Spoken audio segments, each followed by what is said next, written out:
এই ভিডিওতে আমরা অ্যাড্রিনাল ইনসাফিসিয়েন্সিকে নিয়ে কথা বলবো। এটা বেশি স্টেরয়েড ব্যবহারের জন্য হতে পারে। এগুলো হচ্ছে আমাদের কিডনি, আর এগুলোর ওপর আমাদের অ্যাড্রিনাল গ্ল্যান্ড আছে। এই অ্যাড্রিনাল গ্ল্যান্ডগুলো কর্টিজল আর কর্টিজোনের মতো হরমোন তৈরি করে। এগুলোকে গ্লুকোকর্টিকয়েড বলা হয়। এগুলো আমাদের অ্যালার্জি, ইমিউনিটির সমস্যা আর গায়ে ফোলা কমাতে সাহায্য করে। কখন এবং কতটা এই হরমোন তৈরি হয় তা আমাদের অ্যাড্রিনাল গ্ল্যান্ড আমাদের ব্রেনের সঙ্গে কথা বলে নিয়ন্ত্রণ করে। বেশি আর্টিফিশিয়াল গ্লুকোকর্টিকয়েড অনেক দিন ধরে ব্যবহার করলে আমাদের ব্রেন ভাবতে পারে যে এই হরমোনগুলো আমাদের বেশি পরিমাণে আছে।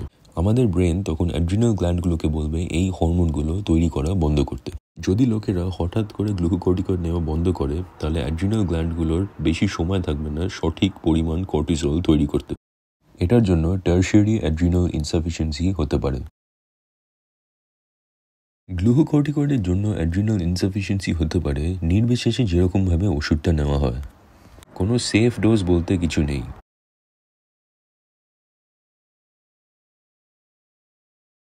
যদি কেউ স্টেরয়েড ব্যবহার করে এবং ক্লান্ত, অসুস্থ, মাসল অথবা জয়েন্টে ব্যথা বা ওজন কমার মতো লক্ষণ দেখায়, ডাক্তাররা অ্যাড্রিনাল ইনসাফিসিয়েন্সি সন্দেহ করতে পারেন।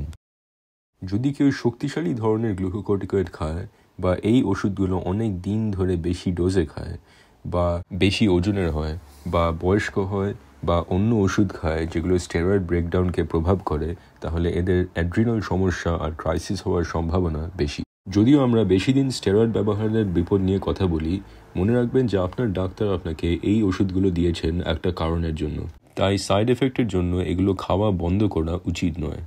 এই কারণেই আপনার অ্যাড্রিনাল গ্ল্যান্ডের সাথে কোনো সমস্যা আছে কিনা তা পরীক্ষা করার সময় ডাক্তাররা ধীরে ধীরে ডোজ কমিয়ে নেয়। কিন্তু যদি আপনি শুধুমাত্র অল্প সময়ের জন্য স্টেরয়েড ব্যবহার করেন, যেমন 3 থেকে 4 সপ্তাহের কম, তাহলে সাধারণত এগুলো হঠাৎ করে বন্ধ করা যায়।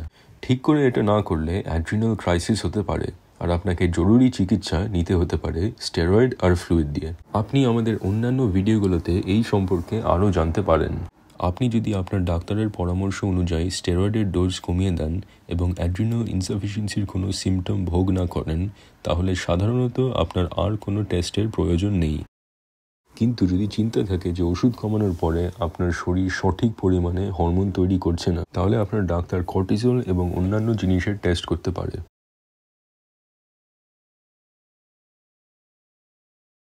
ইউরোপ এবং আমেরিকার হরমোনের ডাক্তাররা এই রিস্কটা কমাতে সাহায্য করার জন্য একটা গাইডলাইন তৈরি করেছেন।